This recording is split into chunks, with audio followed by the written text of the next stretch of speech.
Hey everybody, I'm Dan. And I'm Doug. We're in the band Hoobastank. You're listening to Rhino Radio.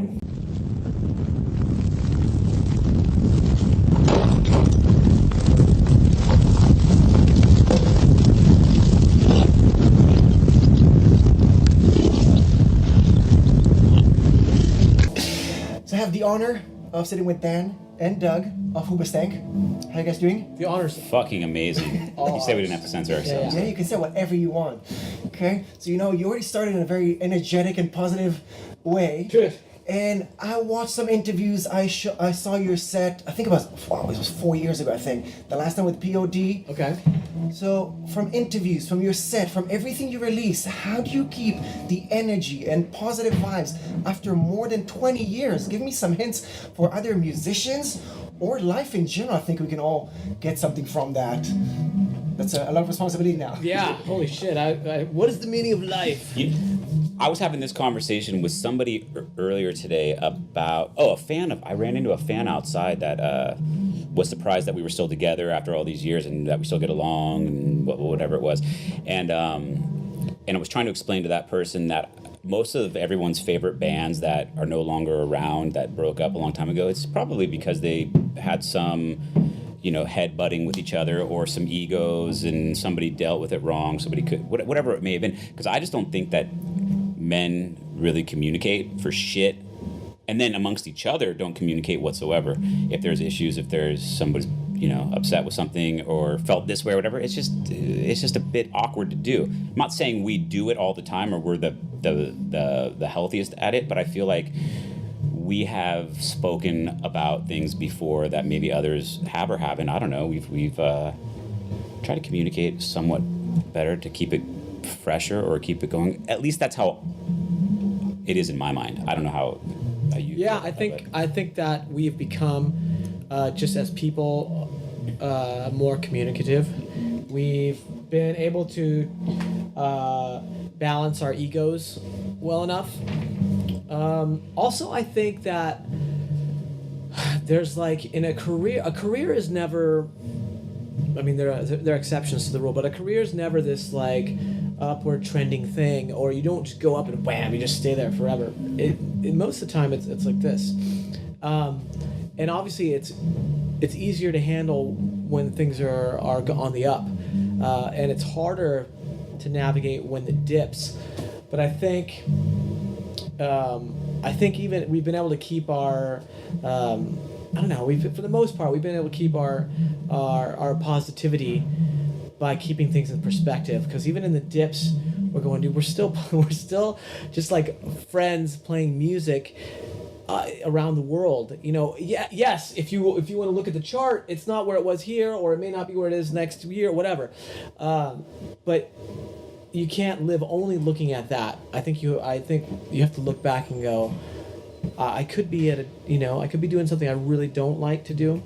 And I think separating happiness and joy from I wouldn't just say crowd size, but I guess from pure commercial success has helped a lot also. It's not like I ever was married, but the fact that we can still find joy in just playing music and traveling and connecting with the fans that come to the show, that's awesome. I've said this a bunch of times before. We've had some shows on the run, but they're not fucking huge shows. But the fans are super engaged. It's a connection thing. There's some kind of thing going on, and I get off stage going, fuck, that was a lot of fun. Or we'll just keep playing and playing and playing songs that aren't even on the set list, And then there's been times we play festivals, for 30,000 people, and I get off stage going, that fucking sucked, So the point is, one doesn't equal the other, And I think early on you think it does, and as you get older, you mature, you realize it's not about that. It's about these moments that make you happy. Yeah, I'm going to ask about another moment I'm guessing makes you happy, but not many actually ask about it. the connection between being in a band and also keeping a healthy family at home? Because I think both of you have kids at home. I don't. He does. Okay. Yeah. So families at home, kids at home, just the bouncing back across the oceans, across borders, and then on one hand you're having a blast on stage, but then you still long something that's so far away that sometimes makes it difficult to maybe continue being on tour. So how do you keep both happy? It is. It's hard. I have an 8-year-old daughter and a 5-year-old son, and then I think this tour specifically affected my daughter the most. I think she's finally at an age where she really understands me being gone, and plus I'm such a big part of their day-to-day lives when I'm at home. My son is 5, and he still can kind of just with some phone calls and some FaceTime, he's kind of satisfied, and he's got his friends and he's got his daily life. But with my daughter, I can tell she really misses it, and it's become hard. It's not so much. I mean, I miss my family and I being home when I'm on the road, but I'm busy. Like, there's a lot of things happening during the day to keep you occupied. My whole world has changed. And for them, their whole world is the same except missing this one ingredient. So I think it's actually probably tougher on them than it is on me. And then seeing how tough it is on them is what makes it tough on me. But nowadays, I mean, at least we can still talk and text and call and video. It wasn't like, in 2000 when I was trying to keep in touch with my girlfriend, who's my wife now, by like trying to find country codes and getting calling cards and being in phone booths and stuff like that. That was that was much more difficult to maintain a connection. Now I could be, we're from Los Angeles, I could be in the next town, really. It's the same thing, just calling and texting and FaceTiming and stuff like that. So that aspect has become easier, but you do have to find a balance. Then how do you keep the romance alive in your life, either with the band or with partners or with yourself? With myself mostly. I romance the shit out of myself. I don't know.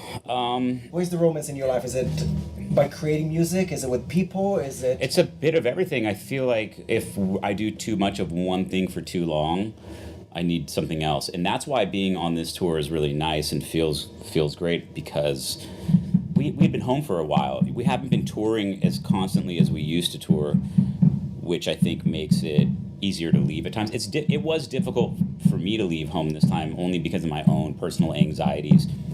And it was like ripping a Band-Aid off, and finally ripped it off. But if we were to do this for too long, I would just really want to go home and spend time at home, and then my romance at home would be sitting on the sofa watching TV with my hands down my pants, or hanging with my girlfriend.